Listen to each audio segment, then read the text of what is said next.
नमस्कार। मेरा नाम भाऊ तोरसेकर। आप देख रहे हैं प्रतिवाद। दोस्तों, रामायण तो हमने सुना है, देखा है, रामलीला देखी है। उसमें एक कहानी है रावण के भाई कुंभकर्ण की। ये कुंभकर्ण जब सो जाता था तब महीनों महीनों सो जाता था। उसको जगाना बड़ा मुश्किल काम होता था, इसलिए तो कुंभकर्ण की नींद ये शब्दावली हम बार बार इस्तेमाल करते हैं। उसको जगाने के लिए ढोल ताशे नगाड़े बजाने पड़ते थे, फिर भी उसकी नींद नहीं खुलती थी। तो जो लोग समझ नहीं पाते, आंखें खुली है लेकिन सामने जो है वो देख नहीं पाते, देखते तो समझ नहीं पाते, समझते हैं तो कुछ कर नहीं पाते, उनके लिए हम इस शब्द का इस्तेमाल करते हैं कि ये कुंभकर्ण की नींद सोया है। तो बात साफ है, कुंभकर्ण की नींद इसका मतलब जागरूक जगत में आप जीते नहीं, आप इस जगत में होते हो, लेकिन जो जग दुनिया जागरूक होती है उसके साथ आप व्यवहार नहीं कर सकते। उसके लिए हम कुंभकर्ण की नींद इस शब्द का इस्तेमाल करते हैं। दोस्तों, राजनीति में बहुत सारे लोगों का नुकसान इसी कुंभकर्ण की नींद के कारण होता है।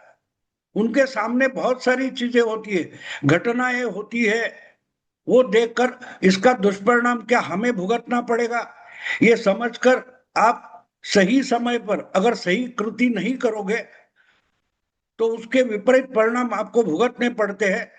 और इसलिए राजनीति में हमेशा सावधान रहना पड़ता है। मैं आपको एक छोटी सी बात समझाता हूं, छोटी सी बात। अगर नरेंद्र मोदी जो प्रधानमंत्री है गिरे पिछले 11-12 साल से, वो एक एक शब्द कितना नाप तौल कर बोलते हैं कि इसका आगे चलकर क्या परिणाम होगा। आपको याद होगा, अभी अभी जब बिहार में विधानसभा का चुनाव हुआ, नतीजे आए, उसके बाद नीतीश कुमार का शपथ विधि हो गया। उस समारोह में जाने के लिए मोदी जी बिहार पटना पहुंचे थे, गांधी मैदान पहुंचे थे। तो गांधी मैदान के मंच पर खड़े होकर मोदी जी ने अपने गले में जो गमछा था वो उठा के घुमाया, जो बिहार की एक रीति है। बिहार में लोग खुश होते हैं, आनंदित होते हैं तो ऐसा गमछा घुमाते हैं। तो उस वक्त भाषण करते हुए मोदी जी ने कहा था कि ये पटना में जो हुआ है, बिहार में जो हुआ है, तो बिहार से ही बहती गंगा आगे बंगाल में जाती है। उनका इशारा साफ था कि अभी अभी बिहार के चुनाव में जो कुछ हुआ उसका प्रभाव बहुत जल्दी कुछ महीनों में बंगाल में जो विधानसभा चुनाव होने वाले हैं उसको बिहार का नतीजा प्रभावित करेगा, ये उनका कहना था। लेकिन जिस ढंग से उन्होंने गमछा घुमाया था उठाकर, वो बिहार की खास प्रथा है। और जब दूसरे या तीसरे दिन वो दक्षिण में तमिलनाडु पहुंचे, उधर उनका एक प्रोग्राम था।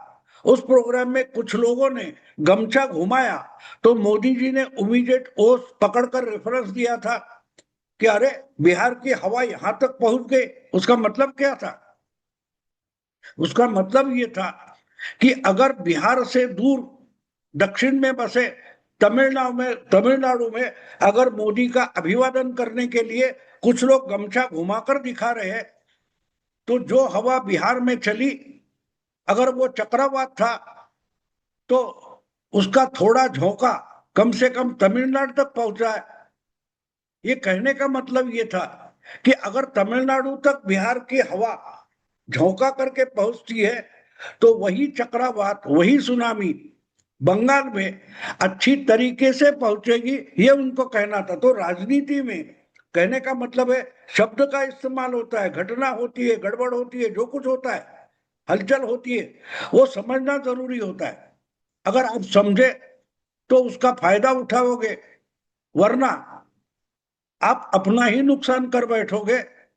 जो बिहार में सबसे बड़ी पार्टी जो हुआ करती थी, राष्ट्रीय जनता दल, जिसकी स्थापना लालू प्रसाद यादव ने की थी, और अपनी पार्टी की कमान उन्होंने अपने लाडले बेटे, सबसे छोटे बेटे तेजस्वी यादव के हाथ में सौंपी थी और आगे चलकर तेजस्वी बिहार का मुख्यमंत्री बनेगा, ये सपना लालू यादव देख रहे थे। लेकिन वो सपना अभी अभी उजड़ गया। 2015 का चुनाव हो या 2020 का चुनाव हो, दोनों बार जो विधानसभा चुनाव हो गए, भले तेजस्वी यादव मुख्यमंत्री नहीं बना, लेकिन एक तो मानना पड़ेगा कि बिहार में तेजस्वी यादव का तेजस्वी यादव के हाथ में नेतृत्व आया, तब से लेकर आज तक राष्ट्रीय जनता दल का नेतृत्व तेजस्वी यादव कर रहे और वो मुख्यमंत्री पद के उम्मीदवार है। लालू प्रसाद ने उनको बताया। और आपको याद होगा 2015 के चुनाव में नीतीश कुमार लालू के साथ थे, तेजस्वी के साथ थे, तो फिर से नीतीश कुमार मुख्यमंत्री बने, लेकिन तेजस्वी यादव उप मुख्यमंत्री बने और एक बार नहीं 2 बार बने। 2015 में बने और 2022 में जब नीतीश कुमार, और 2015 की बात नहीं है, 2022 में जब नीतीश कुमार वापस एनडीए छोड़कर लालू प्रसाद यादव के आरजेडी के साथ चले गए, तब दूसरी बार नीतीश कुमार ही मुख्यमंत्री बने और तेजस्वी यादव उप मुख्यमंत्री बने थे। हाँ, वो सरकार ज्यादा चली नहीं, कुछ महीनों में फिर नीतीश कुमार ने पलटी मारी थी, वो बात छोड़ दो। लेकिन कहने का मतलब ये है कि लालू प्रसाद का ये सपना है कि अपना ये लाडला बेटा आगे चलकर मुख्यमंत्री बने, लेकिन वो सपना पूरा नहीं हो रहा है। लेकिन कम से कम तेजस्वी यादव के नेतृत्व में आरजेडी बिहार विधानसभा में कम से कम 1 नंबर की पार्टी बनी रही, लगातार बनी रही। तो ये समझना जरूरी होता है कि पार्टी का नुकसान तो उन्होंने नहीं किया था। मुझे याद है जब 2015 में या 2020 में उन्होंने सबसे बड़ी पार्टी बनाकर दिखाया, तो मैंने कहा था कि भाई ये मुख्यमंत्री बने ना बने, लेकिन ये मैन ऑफ द मैच है। मैंने पीठ थपथपाई थी तेजस्वी की, लेकिन इस बार गड़बड़ हो गई। तेजस्वी यादव की पार्टी डायरेक्टली 3 नंबर पर चली गई। नीतीश लालू के साथ जाकर जो पार्टी खत्म होने जा रही थी 2010 में, तो इतनी बुरी हालत थी राष्ट्रीय जनता दल की कि 22-23 एमएलए बचे थे। 2015 में एनडीए छोड़कर नीतीश कुमार लालू के साथ चले गए, इसलिए नीतीश का नुकसान हो गया और लालू का और आरजेडी का रिवाइवल हो गया था। 112 एमएलए वाली जेडीयू लालू के साथ गई और सिर्फ 100 सीटों पर लड़ी। लड़ने से पहले ही नीतीश कुमार ने 12 सीटों पर पानी छोड़ दिया था। और हुआ ये कि नीतीश की पार्टी और नीचे घट गई, 100 सीटें लड़ी, लेकिन कुछ 70 या 65-70 सीटें आई थी, लेकिन लालू की पार्टी 80 तक पहुंच गई, और जिसका नेता तेजस्वी यादव था। ये मैं इसलिए बता रहा हूं कि इस बार 2025 के चुनाव में लालू प्रसाद पीछे बैठे थे और पूरे के पूरे सब जो डिसीजन थे, फैसले थे, वो तेजस्वी ले रहे थे और तेजस्वी के नेतृत्व में आरजेडी का सत्यानाश हो गया। लेकिन इसका अगर क्रेडिट देना है या जो कुछ ठिकरा फोड़ना है, तो तेजस्वी के सर पर नहीं फोड़ सकते और राहुल गांधी के सर पर फोड़ना पड़ेगा। क्योंकि जो कुछ आरजेडी का नुकसान हुआ है वो राहुल के बचकानी हरकतें थी, इसके कारण हुआ था, क्योंकि पर्चे भरने की मुदत तक खत्म हो गई, फिर भी राहुल गांधी सीट बंटवारे की बात नहीं कर रहे थे, ना कि मुख्यमंत्री के चेहरे पर तेजस्वी के नाम पर मुहर लगा रहे थे।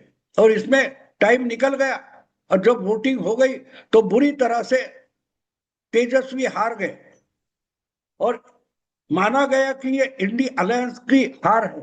क्योंकि बंगाल में हो, बिहार में हो या यूपी में हो या महाराष्ट्र में हो, लोकल लेवल के जो गठबंधन होते हैं उसको स्थानिक नाम होता है। जैसे महाराष्ट्र में महाराष्ट्र विकास आघाड़ी, महाविकास आघाड़ी बोला जाता है। लेकिन यूपी बिहार में इसको ही महागठबंधन बोला जाता है और उसकी ही बुरी तरह से हार हो गई। लेकिन इस हार के जिम्मेदार राहुल गांधी है, परिणाम भुगतेंगे तेजस्वी यादव। लेकिन ये चुनाव जबकि महागठबंधन करके लड़ाया जा रहा था, तो और राज्यों के जो महागठबंधन के क्षेत्रीय नेता थे वो भी पटना और बिहार पहुंच गए थे तेजस्वी के लिए और कांग्रेस के लिए, महागठबंधन के लिए प्रचार में हिस्सा ले रहे थे, प्रचार में भाग ले रहे थे। लेकिन राहुल गांधी ने जिस ढंग से पूरा कैंपेन का सत्यानाश कर दिया था, तो उसकी कीमत आज तेजस्वी यादव को चुकानी पड़ रही है। हाँ, ये जब सामने नुकसान दिखाई दे रहा था कि ये इंसान हमको मुख्य, हम उसको पीएम का कैंडिडेट बता रहे, ये हमको सीएम का कैंडिडेट नहीं बता रहे, तो तेजस्वी यादव को सामने सब कुछ दिख रहा था, फिर भी वो कुंभकर्ण की नींद सोते रहे। और उसके परिणाम जब सामने आए तब तेजस्वी यादव की नींद खुली है, लेकिन अब उसका कोई फायदा नहीं है। हाँ, लेकिन उनके साथ जाकर, राहुल गांधी के साथ जाकर, महागठबंधन के साथ जाकर क्षेत्रीय दलों का जो नुकसान होता है, वो नींद उत्तर प्रदेश में अखिलेश यादव भी सो रहे थे। जिस ढंग से राहुल गांधी बिहार की राजनीति कर रहे थे, उससे तेजस्वी का, आरजेडी का नुकसान होगा, ये अखिलेश यादव भी देख सकते थे, लेकिन देखना नहीं चाहते थे। ना तेजस्वी देखना चाहते थे, ना अखिलेश देखना चाहते थे। लेकिन जब परिणाम आ गए, और भुगतेगा तेजस्वी, लेकिन कम से कम अखिलेश यादव की आंखें खुल गई है। अखिलेश यादव में छुपा हुआ जो कुंभकर्ण है वो जाग गया है। और इसीलिए कल, यानी मान लो 3 हफ्ते बाद, नतीजों के 3 हफ्ते बाद, अखिलेश ने डिक्लेयर कर दिया कि यूपी में जो लोकल बॉडीज के चुनाव होने वाले हैं, जिला परिषद, तालुका पंचायत, नगर परिषद वगैरह वगैरह, जैसे महाराष्ट्र में अभी चल रहे स्थानीय इकाइयों के चुनाव, उसमें समाजवादी पार्टी और कांग्रेस भी अपने अपने बलबूते पर लड़ेंगे, क्योंकि ये कार्यकर्ताओं की लड़ाई है। मतलब साफ है, स्थानीय इकाइयों के चुनाव जो है उसमें बीजेपी पार्टी करके लड़ेगी, और बाकी सारी छोटी मोटी पार्टियां भी पार्टी बनकर ही लड़ेगी। हाँ, बीजेपी का जो तरीका है, बीजेपी स्थानीय लेवल पर भी पॉसिबल होगा उतना गठबंधन करके लड़ती है, लेकिन बीजेपी इतनी बड़ी पार्टी है कि उसको गठबंधन की जरूरत ना होते हुए भी गठबंधन छोटे दलों को साथ लेकर बीजेपी चलती है, जो कांग्रेस के लिए पॉसिबल नहीं होता। और इसलिए जो स्थानीय इकाइयों के चुनाव है उसमें कांग्रेस और अखिलेश अलग अलग लड़ेंगे। मतलब अखिलेश ने मन बना लिया कि 1.5 साल बाद, 2 साल बाद, शायद, सॉरी, हाँ, 1.5 साल बाद जो विधानसभा चुनाव आने वाला है यूपी का, उसमें भी कांग्रेस का साथ नहीं रहेगा। बसपा, सपा, कांग्रेस, ये तीनों भी अलग लड़ेंगे। इसका सिग्नल आज ही आया है। योगी बाबा के सामने मायावती, अखिलेश और राहुल, ये 3 चेहरे रहेंगे। मैं मानता हूं कि इसमें मायावती का कितना फायदा होगा पता नहीं, कांग्रेस का तो बंटाधार होगा, ये भी साफ है। लेकिन सबसे बड़ी बात है कि राहुल का साथ नहीं रहेगा, ये सिग्नल देकर अखिलेश ने अपने कार्यकर्ताओं को समझा दिया है कि अगला विधानसभा चुनाव समाजवादी पार्टी अकेले अकेले अपनी ताकत पर लड़ेगी, तो तैयारी अभी से शुरू करो। कोई कांग्रेस अपने साथ नहीं है, कोई छोटा मोटा दल अपने साथ नहीं है। हर विधानसभा चुनाव अपने लिए लड़ने वाला किला होना चाहिए। इतनी तैयारियां करो।